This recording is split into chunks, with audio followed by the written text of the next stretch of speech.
everyone, and welcome to this week's edition of the Comic Shop Adventures, my weekly excursion where I leave the homestead here at Athletic Geek HQ in search of my bounty of comics, graphic novels, collectibles, action figures, and all things in between. First things first, time to talk about what stood out from last week's adventure, and Mr. and Mrs. X was awesome. I get a unnerving feeling that that the book's wrapping up.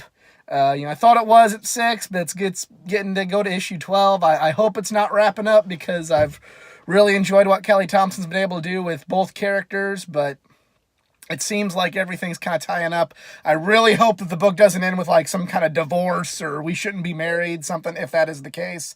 Because I could put a damper on this whole great story. But, we're...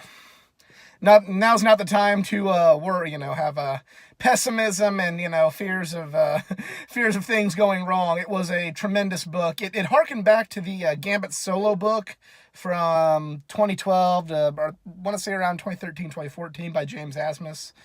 And it was a callback to that, and I think that's a very underrated book. Really enjoyed that, so... Kelly Thompson has a lot of respect for the Gambit character, and it takes more than respect just to write a good story, but she's using her respect of that character in order to,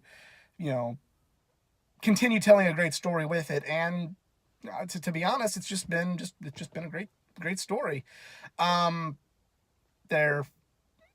If you haven't been reading this, you've really missed out. I hope it continues, because having a good dose of this relationship has been awesome. But if the next issue is the conclusion to everything, it's been a damn fine run. The next book that really stood out from last week's bounty was Detective Comics.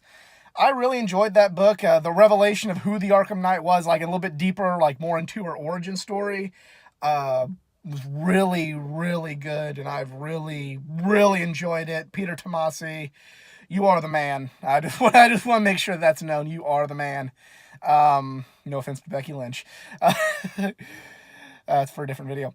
But, and then finally The Flash. They're continuing the Flash year one kind of story with the origin of the Flash, and with the Speed Force, him kind of meeting his old man self, which I thought was really entertaining, and I just think that it's continuing to be a very good book. Other books I read from last week's pull list were bad per se. I kind of had to skim through Avengers because I'm not reading War of the Realms, but even still, it was decent. I'm probably going to get it when War of the Realms comes to a trade paperback. I'll start picking it up, but just right now I don't really want to read another event book. And you might, with one of the things I know I have coming this week in this week's bounty, you might call me a hypocrite there, but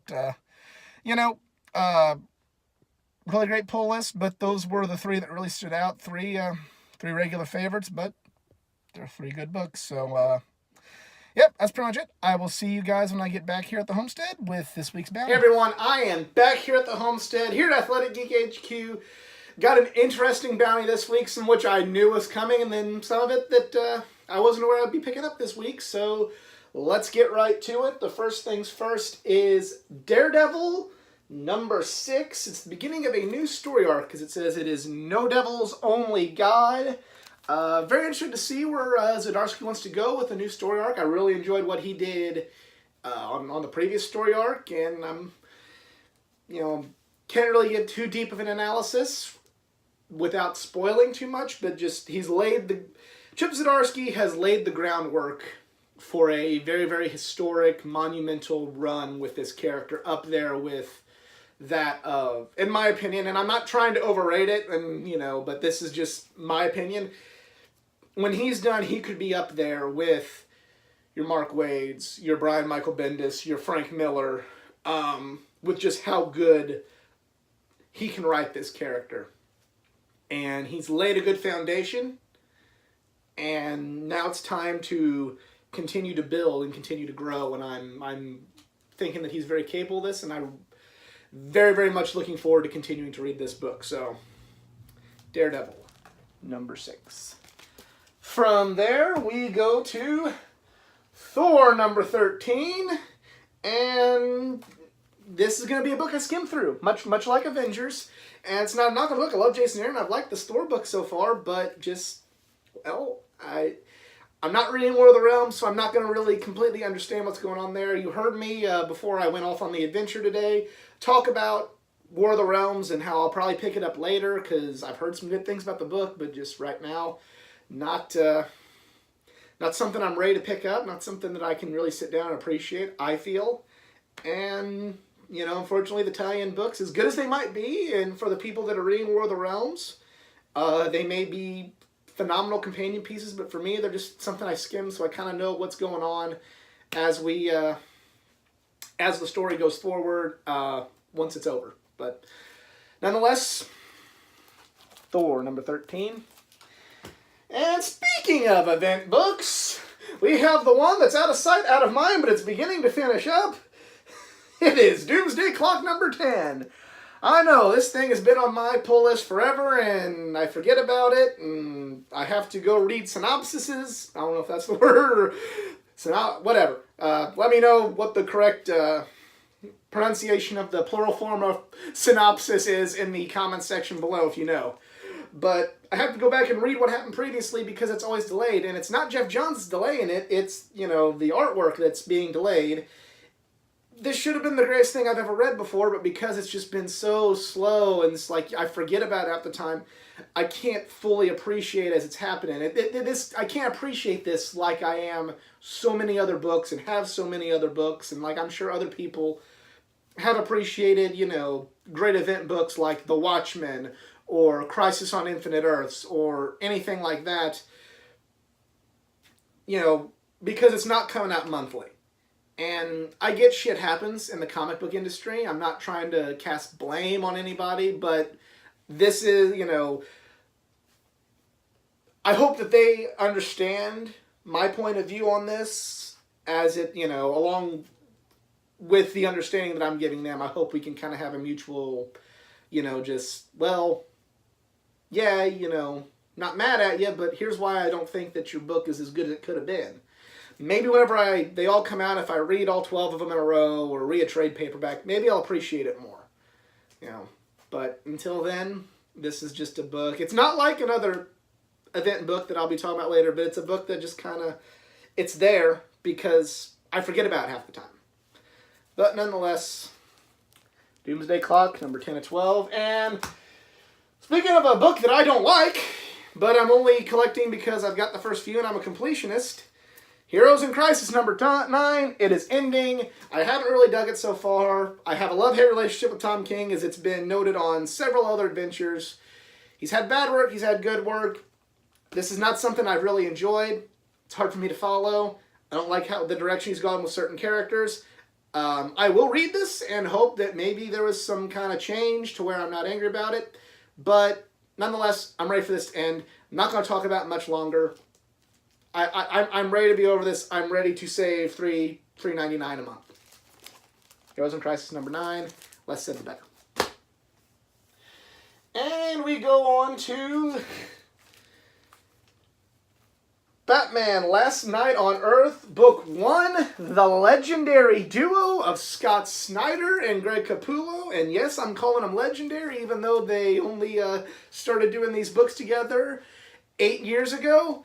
They're back. They're going to tell a new story under the DC Black Label banner, which they can already tell a dark, very, very much not kid-friendly story with The Dark Knight as they did on their New 52 run.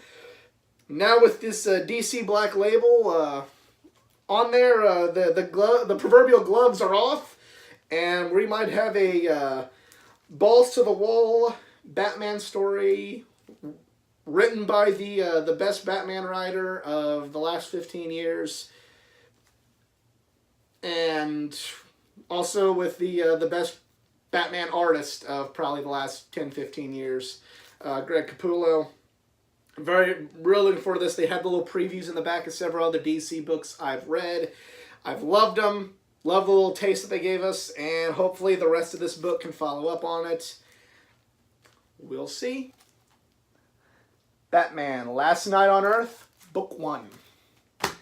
And we go to, this is where I was saying that I might be a hypocrite for not wanting to read any more event books because, well, I'm going to read this next event book. This is Superman Leviathan Rising #1. I've been enjoying the Leviathan story, joint aspects of it through Action Comics, and now they're going to do, they've been having little teasers in the ads in the DC books for what's going to happen, so I've kind of liked it. I'm kind of interested to see where they go from there.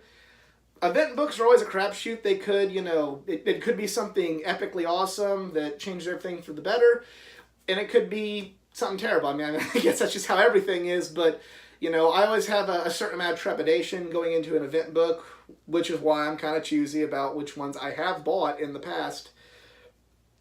This is one that's piqued my interest. This is one that I hope is very good. Just with everything that's been kind of going on with this whole storyline. So, espionage and Superman, it ended up working. And we're going to see this storyline that began in the pages of Action Comics bleed into the worlds of the other DC superheroes. So, very much looking forward to that.